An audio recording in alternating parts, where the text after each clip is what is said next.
Welcome back to Watching Watchmen. I'm David. Logan. Simon. Derek. And we are on episode 4. And we did not record this on the same day. We're just all wearing the exact same clothes. Exactly. Yes. Well, the table's completely different. You can tell that this was totally shot on a totally different day. Mm-hmm. Or in different Probably positions. should have switched out the glasses, though. Hey, there are different levels. Okay, folks. So we're on to the 4th episode. And this is an episode there's a lot to talk about. Lady True being the number one thing, I think. Pretty much an episode devoted entirely to her, almost. And her character, which we haven't seen yet until this episode. I'm just saying, somebody shows up at my doorstep, I don't care how early it is, and offers me $5 million for my home. Sold. And a baby. Sold. And a baby. And a You're just baby. thinking about the money. That was for baby food and other things that she was saying. Sold! Yeah. Let me get my pictures and passport. We can have everything else. Yeah, the prize was what landed directly afterwards, though. That whole scene was really interesting, and you were like, what is so important? And then when they walk outside, you see the meteor, or whatever it was, coming down, and you realize somehow she knew that was going to happen. So, well, her character is going to be really interesting. So we know that now that she has taken over pretty much all of Adrian Veidt's assets and his company and his technology, and as a not a billionaire, a trillionaire. his fancy statue. Yep, the statue. He looks old. He is old. Yeah. But so she has his corporation. She has all of his technology. It looks like it's progressed pretty well under her leadership there, and we're not entirely sure what she's up to yet. But Yeah, you aren't really entirely sure if she's a good guy or a bad guy. Kind of like a lot of the people in this show so far. yeah, It says it's going to happen in, 3 days? Yeah, Yep. 3 days. 3 days. Not entirely sure what it's going to be. If something happens in 3 days, it's going to And there's a lot that happens that first 5 minutes. It's like actually it kind of breaks it down really quick. It was kind of some nice little way it was summarized all together. It's like, who am I? You know who I am? I'm like, oh yeah, you're this lady. You're building the big watch, so the giant clock. And so the he knows giant she's clock, building and this- you never come out of your house. and you're a billionaire. And she's like, first of all, I'm a trillionaire, which tells us a little bit more about the money in this world, like, and the distribution of wealth. Yeah. And She also has Amazon and Google. Yeah. And she actually talks about how it's not just a clock tower. So we now know that it's not just a tower. There's something about this that's important. There's just a lot going on in the very beginning of this episode. I've been really impressed all the way through so far. The exposition's done very well, considering they're having to introduce a whole new universe and explain at a very detailed level what's going on. And, 9 episodes, and we're only 4 in, and we already have all this going on. Yeah. I actually watched this episode with a couple of friends that knew nothing about this series and coming in on episode 4, and they were entertained. I guess you don't have to know everything about it to jump in and. And this episode was interesting. I mean, we kind of go to Silverface. What do they call him in this? Mirror Man. Spyglass. Well, But she gets mad. the Looking She Glass. calls him Looking Glass, Glass, yeah. and he's like, you know what You know my name. Yeah, it's Looking Glass. Yeah. And she goes to his house, and he's like doing all these studies on the squid that are falling from the sky. And he's got all these pictures of them, and he's talking about the universe opening up and other dimension, and they're coming from this other dimension, which is still a tie back to the graphic novel. But in the graphic novel, it really wasn't from No, another that's why I guess they're dimension. rolling with it's from another dimension instead of something created by Adrian Veidt in his lab. Or at it's least still- that's what it looks like. Or at least they still feel like that's what's Yeah. going on. There's still a lot of confusion. Everybody still thinks it's the government conspiracy. Yeah, it's a and, government yeah. conspiracy, yes. Yeah. But If you were to poll people from that era, that's what they would all... they would all It's the agree government. on, it's Yes. the government. So, pretty much like today. Yeah. Yeah. And, Close enough. And you You're saying find... this is like a mirror into our own universe? Yeah. No, and so Silk Spectre, she's obviously still doing interviews. She talks to Regina King's character's husband without her knowing about it, which caused a little friction a little bit, at least. I think just trying to get under his skin a little bit. Yeah. I don't think there was any real reason to talk to him. It was just more to... Yeah, I mean, she knows who she is. Yeah. That's the funny thing is, like, and she knows that she cared about him, so it wasn't she didn't kill him. I think that she knows a lot more than she's actually letting on, though. That's when she asked her in the car where she was from, and she said she was from Vietnam. There's a lot of people here from Vietnam, or that grew up in Vietnam, Lady True being one of them. And, that Dr. Manhattan basically won the Vietnam War by himself. Yeah. And, there's a lot of resentful feelings there, I think, from a lot of them, especially Lady True. Yeah. Yeah, like she had that whole comment in the show where she's like, "Oh, I promise never to leave, so I just bring it with me." Yet, it just has that little terrarium with basically her home right there with her. Without going too deep into a theory here, I honestly think that she has plans of trying to, this is just my opinion, try to murder Dr. Manhattan. I think that she is the daughter or granddaughter of somebody from Vietnam that he may have just mowed down, and now she wants a shot at him, and nobody knows where he is, so she's building this clock tower here, and maybe it's something else. I could get behind. That contradictory to Adrian Veidt's plan. Exactly, because that's the thing. I only hole I would shoot in that is that she respects and reveres Veidt so much. She bought his company. She's running the company. Well, she says she bought it. Who knows if that's not already an agreement? Yeah. And the thing is that Veidt obviously respects and loves Dr. Manhattan, and he thinks he is the closest thing to an equal to him. Yes. At least that's what it used to be. Now we can go into some more about your thoughts, because we've now realized that he is not living in this place as a king, but as a prisoner. Yeah. Yeah. So And we still don't really know where he is. yeah, we don't know where he is. We do know a lot of interesting things in this episode about a good old Dr. Ozymandias. Most people think that he's on Mars, and then all of a sudden you kind of have to sit here and go, well, who put him there? Who? Maybe Lady True isn't as big a fan of him as everybody thinks, and maybe she put him there. Yeah. And there's a lot of different ways this can go. A lot of different theories. He did make it out as if that it was an agreement at some point in time. Last episode with the warden, it was like, this does not go with our agreement of your imprisonment.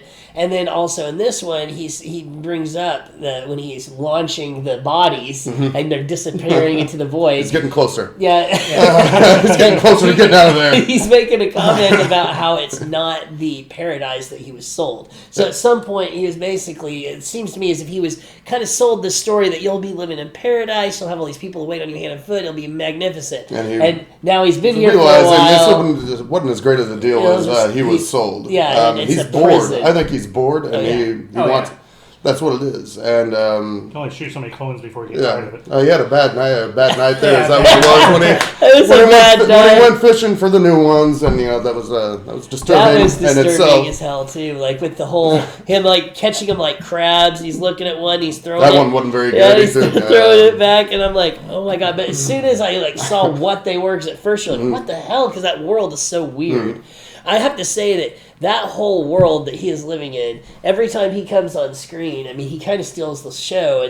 It's the most interesting part of the show in general, and I feel like it's going to end up being very dark and sinister because just kind of who he is. Yeah. But it's almost the comic relief that pulls you away from the dark and sinister. And I'm thinking Some at of it's some very point dark it's comedy, going to but it is, it's going to flip That's a on different you. kind of mystery. Yeah. The show. And we're going to have to figure out where he's at, because we don't know. Like you said, Mars. Yeah. I think in the show they talked about, he's hiding out in Argentina. We're already talking about parallel universes. That's where the squids come from, right? Yeah, So we don't know Then you that. say you're by the 40 acres here at the beginning of the show on that land there, and you don't know what the hell she did with those 40 acres or what she's using it for. I mean, there's a lot of different things that. Man, I just can't wait for these worlds to intersect. Yeah. Like everybody else is So far, intersecting other every than episode you get a Veidt. few answers and 10 more questions. Yeah. Yes. And That's a typical David almost Lindelof halfway show. So yeah. just like The Leftovers are Lost, it's very much in that vein. Yeah. And I think he's figured out how to perfect that with The Leftovers, and then now this. Like he's doing an excellent job. So Yeah, I have to say, I mean, as far as Watchmen is concerned, you compare the apples to apples, this compared to the film, and light years better, and a lot better adaptation of like that kind of comic tale. I mean, because we're getting a world that you can relate to, but also a world that is very. It's very much in the vein of like a fantastical, fantastical, and that comic book kind of light. Well, this was always going to be more geared to be a better adaptation for a movie or a TV show than a movie because time constraints of the Time movie. constraints. There's only so many tales you can weave into in 2 hours. Yeah. Well, and that's why I think that this avenue of film is so great ever since The Sopranos. In my opinion, we've Kicked had off the golden age of television. because now you can get these really great stories. Actors used to want to be in movies. Now actors prefer to be in a television series because you can tell a better story. Yep. Especially when there's only 8 episodes a season. The advantage on this one, though, is we know it ends. It's not the never-ending 15 seasons of Watchmen. They've come out and said it is a mini-series, and this is it. I mean, I'm sure if it's successful enough, they're going to throw a ton of money at them, and it'll be like, all right, maybe. Yeah, it's not going to be soap opera. It's not going to be like, General Watchmen. Yeah. And like Jean Smart, who plays Silk Spectre, they interviewed her the other day, and they asked her, did you watch the movie? And she goes, no. Damon actually told me not to watch the movie. He goes, that's not what we're doing here. And which I found really interesting. She goes, she goes, I'm about 3/4 of the way through the graphic novel, but he told me specifically not to watch the movie because that's not what we're doing here. And also... I just found that to be really interesting. I don't know if he just really hates the movie itself. Well, he's paid a lot of homages to it, so I don't think there's a lot of I think it's more there. shots at it. It could be. They even said in the car there with all three of them driving along, she asked, "Oh, so you're part of that television?" She goes, "That television series sucks." Because that's not at all what there are some inaccuracies there. So before seeing any of this show, I was really concerned about, I think one of the fan favorites has always been Rorschach, and how are they going to do this without a big fan favorite, and also having Manhattan kind of in exile, at least the first part of it. And so far, I'm pretty impressed with it. I mean, there's no shortage of entertainment from the different characters, and I found that a lot of the smaller characters, I think we still haven't seen a lot out of that we're going to, like Mr. Knight's son, or adopted son. Yeah. Like, I feel like there's going to be something there with I think him. he's going to be extremely important. Yeah, there's a few scenes here and there, and how unemotional he is about everything. Don't worry, they didn't see him get shot in the head out there. Yeah. And he goes, you did. Yeah, you did, yeah. It's just so matter of fact and kind of cold, kind of like Dr. Manhattan. I don't know if that's any sort of link there, but that's. But also, I think she kind of humanizes him a bit because he was impressed with how she saved everybody. And in the first episode, he's very upset with them disrespecting her. Yeah. Even though she's not really his mother, it's not that thing where you're not my mom kind of situation. Obviously, this kid has a lot of love. Yeah, it's more like you stepped up and helped out. Yeah. So it's like a kind of different dynamic than a lot of stories where you get these kids that are just like, oh, I hate you. It's not like that at all. Yeah, the whole Dr. Ozymandias, the scene you were talking about when he walks in, he was like, it was a bad night. I don't know, though. Was it him that had a bad night, or did the warden? Was it a response to the letter from the warden? I know. I was like, that's still an answer that we don't really have yet. Then it looked like he was playing horseshoes with a knife that was sticking out of one of them. So, and I don't want this yet. I don't want this yet. And then the other thing I thought was interesting, I we didn't cover, was the whole conversation with Silk Spectre and Knight when they went to talk to Dr.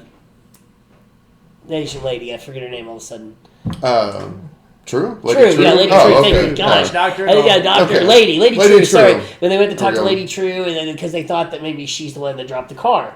And, as part of her technology that could have done that. And the whole... And it probably was. Yeah. I'm guessing that's where it came from. Yeah, and the whole time they're talking, it was interesting because you can kind of see a little cat and mouse, but definitely there was something going on there. But then that whole scene where they talk to each other... in Vietnamese. And she basically is like, hey, your grandfather... Just wants to know if you're aware. Did you get everything that he left you there in the car? And she goes, well, tell him to come say it to my face instead of going through you. And we find out there at the end that I guess Lady True and him have some sort of deal in place, something in common. So. And obviously he wants Knight to know that he's involved with them in some way. So now she knows he's involved with them in some way, and and then we hear her talking when you're talking about maybe a more sinister plot, like she may be the big bad. The whole comment of like, well, when family's involved, you end up backing out, and he's like, I'm not going to back out. She's going to hate me. So. Well, then Lady True seems upset that he won't just come out and stop playing games with her and actually just say who I am and what he wants her to know. And he goes, what's with all the exposition here? And he goes, I don't think she'd understand. And she goes, well, that's tiresome. And you're doing the same thing with your kid over there. It's like totally different. Yeah. It's really not, if you look at it. But, Well, we can't even look forward to the previews. Yeah. So one of the previews, you got someone who appears to be Dr. Manhattan walking through empty streets, picks up the mask, and keeps going. That's just a little 10-second clip. So who knows? Maybe they got some big massacre planned that's going to bring him back. That's going to mirror what Veidt did in the graphic novel, only for different reasons this time, I assume, and I think more selfish reasons. Just a guess. Yeah. But, Yeah, but obviously there's something planned, something going on. I'm sure that Dr. Manhattan is the cause, not the cause of it, but the reason for it. I think that everybody is really trying to get his attention in one way or another. And I think that True obviously is going to be some kind of a villain of some sort. I mean, I could be totally wrong. Or it's just a gray, like it's a very gray area type of show where I don't really see a clear-cut good and bad guy here. I think that everybody's motives are going to be that just like Veidt in the graphic novel. That it was what's the word I'm looking for? Yeah, it made sense to him. Most bad things in this world, really, honestly, most people that do like bad things, it starts off from a good cause. Like they intend to do something good, and it's like you can even say, from their point of view. Like even like all these sinister villains in comic books and movies, it's like they want to kill the world with a plague, but it's because they feel like we're killing the world. Like everybody has their excuse, So these people are motivated for something. It's whether or not they're truly bad is going to be for you to determine. It's like the last episode where I'm kind of paraphrasing here, but when Spectre was talking to Knight there, she was saying, the funny thing is the people who think they're really good and are protecting the people they think are really good ended up being kind of bad. Yeah, being bad. Yeah. And people that wear masks obviously usually end up bad. Yeah. Well, I think the ending of the show, when we get to it finally, not sound like a bad thing, when we get to the end of it and learn as much as we're going to learn about this, I think that it's going to set itself up to where you can have a pretty good debate as far as like people's motivations, whether or not they're in the right or wrong for how they did it, why they did it, rather than just being a nice little bow. All in all, I have to say this, wrapping up, I would say that so far, anybody's doubts of if this was going to tie in well with the graphic novel and kind of fit the same world, I would say yes. Yes. I would say so far this has been really good. And the first couple episodes were very kind of confusing, especially for someone that doesn't come from this world, which is why we kind of started the show. As the show is progressing, it's becoming a lot easier for like your friends to come in and kind of follow the story, understand what's going on. It's tied in with the graphic novel very well, and it's also kind of standing on its own 2 feet, which is, it's impressive. I really am impressed by this. I didn't know what to think when it was first announced, and when I first watched it, I was like, man, this could really suck, and they probably shouldn't have touched this. Yeah. But you know what? I'll eat some crow on that. Yeah, so. It's been very, very entertaining. So. And for anybody that isn't in Tulsa, this show is nothing like the real Tulsa. Come visit. Still not that bad. It's still not that bad. Totally filmed in Georgia. Totally filmed in Georgia. Well, folks, thanks for tuning in to Watching Watchmen. We'll be dropping an episode of this every week after the show. Don't forget to like and subscribe. And tune into our other shows on Fan Talk, Weekly Wire. We're about to start Fan Talk 10, doing some top 10s that you guys are going to really like. So keep watching us and follow us on Twitter and Facebook. That's all my plugs. All right. And we're out.